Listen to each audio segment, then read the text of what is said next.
Welcome back to Weekend Learning with Transit. I believe that you had a great day at work. And so we're going to spend some minutes this evening learning together. If you are joining us for the first time, this is series 1 of our weekend learning journey. And we have titled it The Effective Worker. Once again, my name is Bola Mensah. I'm a certified senior human resource professional, an accredited management trainer, and a project management professional. So you're welcome. Every episode in this series is built around one question. What does it really take to be the kind of professional that organizations cannot afford to lose? 2 weeks ago, in episode 1, we talked about work ethic. We said these are the values and habits that determine how seriously you take your responsibility, whether or not someone is watching. Last week, in episode 2, we tackled managing up, how to make life easier for your boss and to make your work visible to the people who shape your future in your organization. And why the most hardworking professionals are sometimes the most overlooked. And so today, we go deeper into something that connects the 2 previous episodes, because you can have the strongest work ethics and manage up brilliantly, but if you are spending your time on the wrong things, none of it will produce the results you are capable of. So today in episode 3, we are looking at time and priority mastery. And the central idea here is that most professionals do not have a time problem. They have a priority problem. So let's dive into it right away. And so the first thing I want to say is that busy does not always mean productive. And I want to begin with a simple comparison. Imagine 2 professionals working in the same organization. They have the same office environment, the same technology, the same salary structure, the same responsibilities, and most importantly, the same 24 hours in a day. Yet their results are completely different. As you can see from the image on the screen, the first professional is constantly overwhelmed. You can see the lady, stress, always rushing, always responding to mail, always busy, always exhausted. She arrives early, she leaves late, and still feels behind. But look at the second professional, the man on my right. Look at him, he appears calm and organized. He works with clarity, focuses on high-value tasks, protect work time, complete important projects consistently, and he leaves work with peace of mind. The difference between these 2 professionals is not intelligence, the difference is not talent, the difference is not energy. It's not a gender factor either. The difference is intentional prioritization. That is the difference between them. So I want us to understand the core problem. Most people believe that they have a time problem. You hear them say things like, there are not enough hours in the day. My schedule is too demanding. I am busy. However, the problem is this. Most professionals do not have a time problem. That's the real truth. The core problem is that they don't know how to prioritize. Because time is fixed, everyone receives the same 24 hours a day. What differs is how those hours are invested.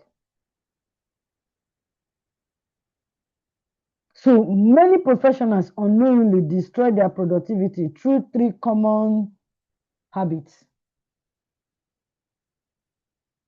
They focus on urgent but low value activities. People spend their day reacting to emails, notifications, and all kinds of interruptions rather than focusing on strategic work. Number two, saying yes to everything. Many people feel they fear disappointing others. No, you can't disappoint. You can't please others at your own expense. So they overcommit themselves and then they become overwhelmed. Number three, mistaking motion for progress. Being active is not the same as being effective. Doing all the things, typing, all forms of appearance of productivity, reply emails, and the rest of them. So, as professionals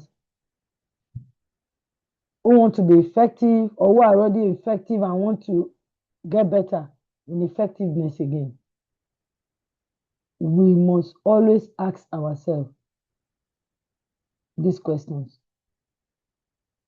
Which activities truly move my goal forward? So I want you to pause and reflect.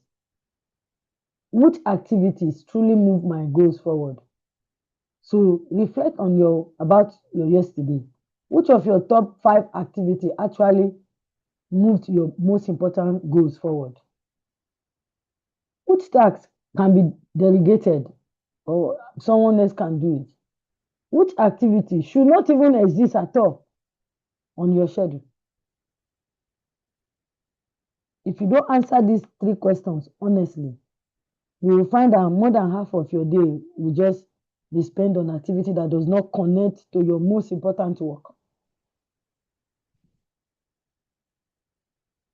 When you ask yourself these questions honestly, it will help you to evaluate your daily activities. So valuable energy is not wasted. Your potential is not underutilized. And your productivity is not diluted. Because if you don't answer this question honestly and make the necessary adjustment, many hours will be lost to low value meetings, interruptions, administrative clutter, poor planning, and unnecessary tasks. This is why effective professionals do not simply work harder, they work smarter by managing priorities intentionally. So, how do you manage your priority intentionally? We are going to look at the priority metrics. This is one of the most effective tools for time management. And the framework just basically helps you to classify everything you do as a worker according to urgency and importance. You can break it down. It's breaking down into 4 quadrants. You can see the number 1, urgent and important. You can see the red, always screaming for attention. You have things like crisis, emergency, deadlines, always screaming for attention. So you have to deal with it now. However, you cannot keep doing that every day, reacting, putting out fire. If you continue like that, it may lead to stress and burnout. So you need to find a way to reduce this quadrant by doing some things proactively that will reduce those crises. Quadrant 2, not urgent, but important. And this is where your career is built. This is where your department will work on strategic alignment. This is where your department will build relationships, professional relationships. So you have things like planning, learning, strategic thinking, relationship building, professional development, and long-term projects in this quadrant. These activities, they don't scream for action, for attention, like the urgent and important, and which is why some of us will neglect them. And truly, this is where career, leadership, capacity, and long-term successes are built. That's where you build them. So you must protect this quadrant, and we'll see how you can protect it shortly. Number 3, the third quadrant, urgent and not important. They are just interaction. The people will be interrupting what you are doing, but they will discuss, those activities will discuss as priorities. Constant notification, some meetings, random requests, avoidable interruptions. Those are examples. But these activities can be reduced, delegated, or controlled. So you can delegate it. Somebody go and attend the meeting on my behalf. It's not every meeting that you must attend. Or limit it. I will do this at this particular time. Then the last quadrant. Not urgent, not important. You must find a way to eliminate as many as possible.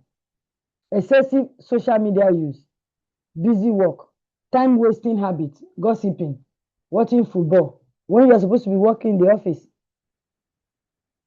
These activities should be eliminated wherever possible. So the goal of effective time management is not merely handling urgency.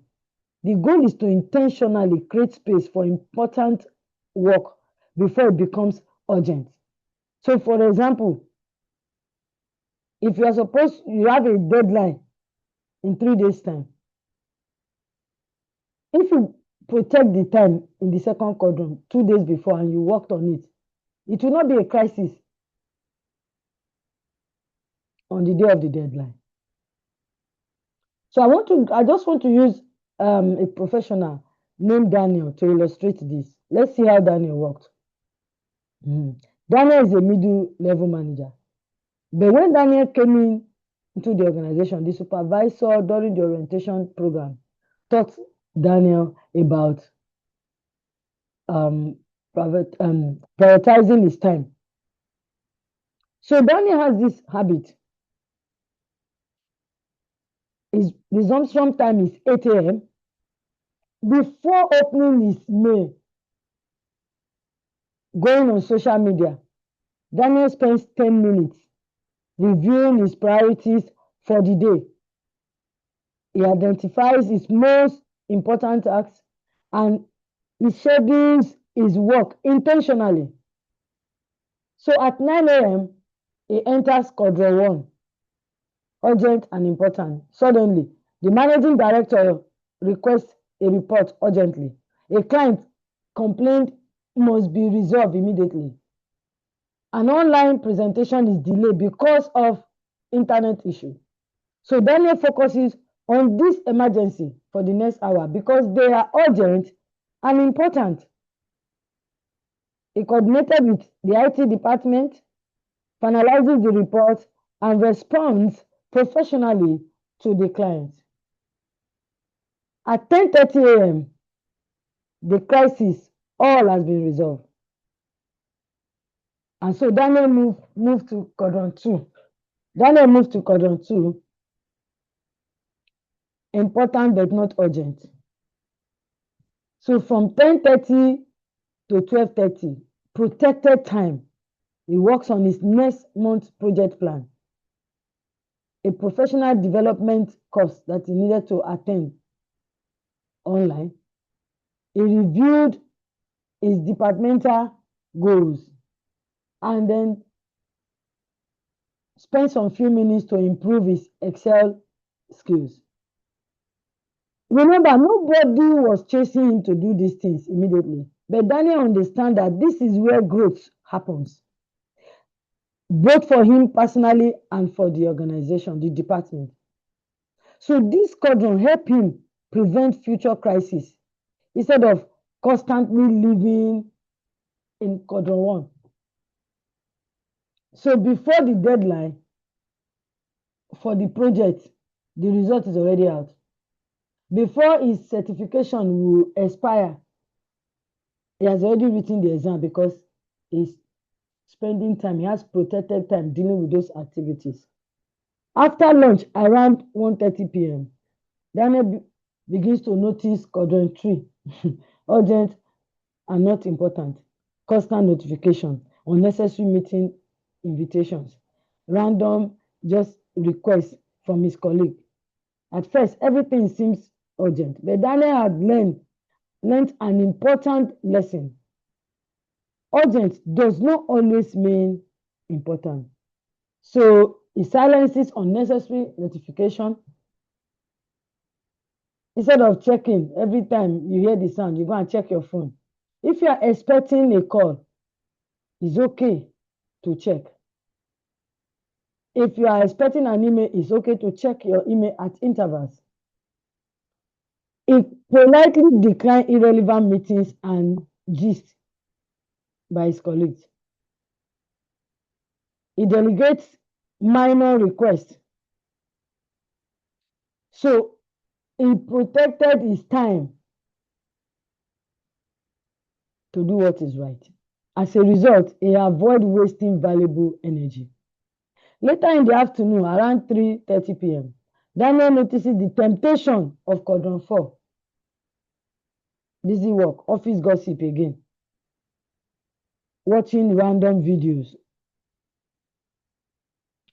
endless social media strolling. Instead of losing 1 hour to these distractions, he takes a short intentional break and returns to meaningful work later. By 5 p.m., Daniel leaves the office less stressed, more organized, more productive, and truly in control of his day. Now, the difference, as you can see, was not that Daniel worked longer. The difference was that he intentionally managed his activities according to the 4 quadrants. And you can do the same. And so the key lesson that I want you to learn from here is that effective professionals do not merely react to urgency. They intentionally create time for what truly matters. And so as a professional, there are 3 decisions you must make every day. If you don't make them, activities will make different decisions for you. So every morning or before the close of work the previous day, make this decision. Be deliberate. What will I work on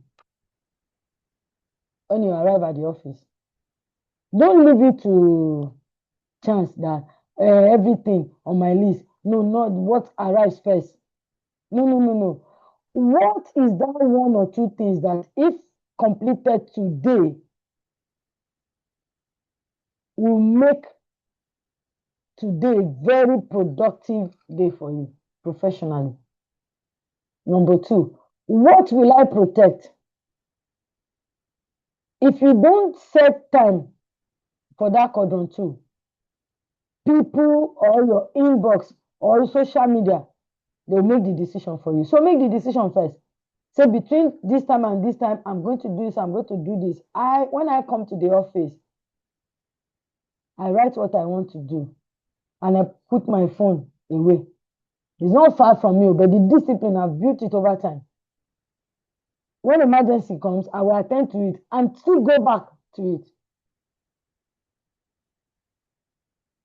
So book your focus time before the day begins, before the noise and everything in the office. So treat it as an appointment. you cannot cancel.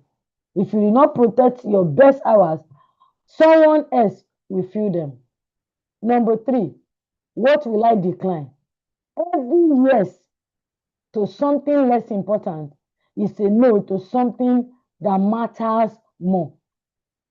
So saying yes, saying no respectfully is a time management skills. It's not a professional, a personality trait. Saying no respectfully is a time management skill. Next, we are going to look at the MIT method. This is going to help you if you cultivate this habit and if you give priority to it. This basically helps professionals to focus effectively. The M starts for most, the I important, and then the T for task. This method is simple but very powerful. Before checking your mails, before checking your phone, before checking your email, before checking social media, identify one task that matters most. For example, complete the policy brief, finish the report before checking my WhatsApp or checking my inbox. Focus on completing it first. Give your best mental energy to your highest value work. Not 5, not 10, not 10 priorities. One most important. The reason this work is because our highest focus and mental clarity often occur early in the day. So if you spend it reacting to distraction, you will waste your strongest productive capacity. Professionals, I can tell you, who consistently apply this MIT method often experience increased productivity, reduced stress, better focus, faster project completion, greater visibility, and recognition. I want you to know that small intentional habits create major professional transformation over time. So be intentional. So let's go back to our story. Our stress lady at the beginning. She just made one adjustment. I call it one Sunday habit. You can call it one morning habit. You can call it one Friday habit, whatever you want to call it. Just one habit. 10 minutes on Sunday evening before resuming work on Monday, or 10 minutes after arriving work on Monday. She will identify 3 most important outcomes for the week and one MIT every morning before doing anything. 6 weeks later, her day started with her, not her inbox. 8 weeks later, 2 projects were completed that had been idle for months. Result, few hours, better outcomes, and the director notice it. Look at her now. She's flexing now. She's looking relaxed compared to when we saw her first. Even her color has changed from an African to a yellow purple now. But that's just on a lighter mood. And so I want to encourage you to form these 5 habits this week. Plan your day, the night, or before you start doing anything in the office. Decide what are your key priorities. What are your desired outcomes? Number 2, use time blocks. Let there be a slot for the things you do. Say, I'm going to do this at this point. I'm going to do this at this time. Number 3, batch similar activities or tasks. So, for example, I am going to attend to my email maybe 4 times before the close of work because, we work through emails too. I am going to do this at this particular time. So, let's, maybe, like I said, the example, at maybe you resume, you say by 10 or by 9, I'll check my email. By 12 or by 1, I'll check my email. That's what I'm talking about. Then use the 2 minutes rule. If they think that whatever you are going to do will take less than 2 minutes, just do it now. Yeah, so you don't keep piling it up. Do it now. Number 5, do a weekly review. Every week,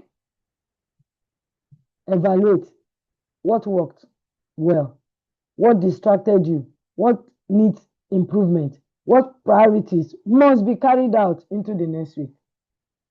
Reflection will always improve effectiveness.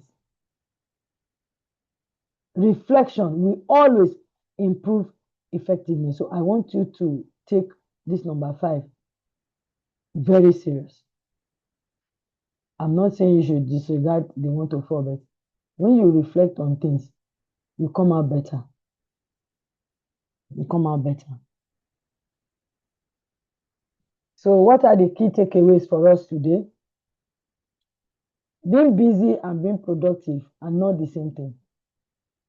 Most professionals, they have a priority problem, not a time problem. That quadrant 2 is very, very important.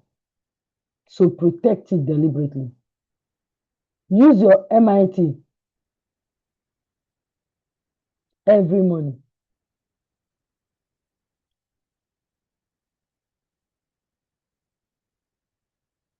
Five minutes of planning rather, saves 50 minutes of misdirected effort. So plan your day. Plan your day.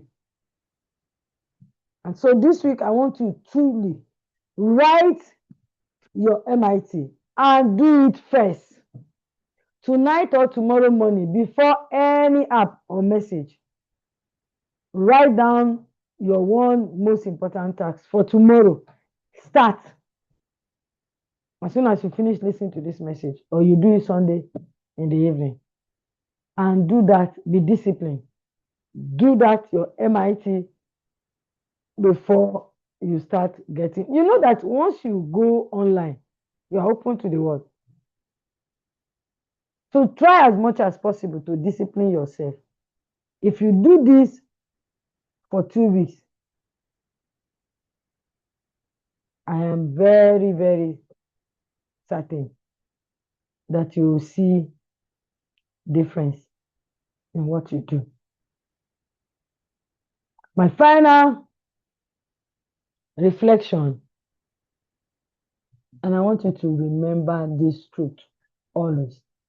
Time is the one resource you can never recover once it is spent. Money can be regained, opportunities can return, networks can be rebuilt, but wasted time is gone permanently. Therefore, each professional who wants to be effective must make a daily decision. Will I spend my day reacting to everyone else's demands? Or will I intentionally invest my time in meaningful goals and high-value work? True productivity is not about doing everything. It's about doing the right things consistently. So manage your time well.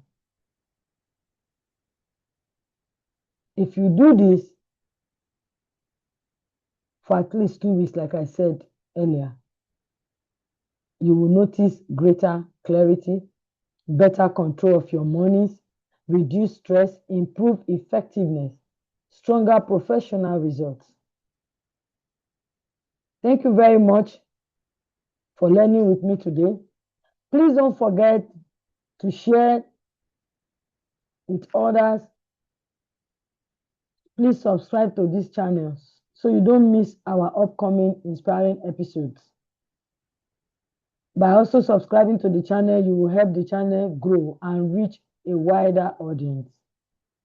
We also love to hear your thoughts in the comment section to know if this video was beneficial to you.